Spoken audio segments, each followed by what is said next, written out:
nega esa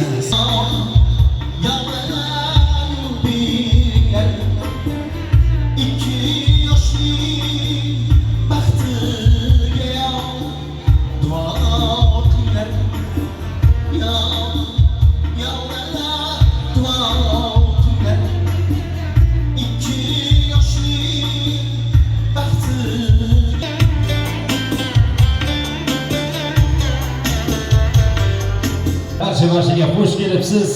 Qadamlarga hasanot. Azizlar qarangki, bugungi kechamiz Shahzodasi hamda malikasi taxti, ya'ni kim qo'shaloq to'yimizni sababchisi bo'lgan Muhammadga ummat bo'layotgan to'y bolamiz Abbosbekni ham o'zimizni chiroyli to'y bolalar sadosi ostida davramizga taklif etamiz.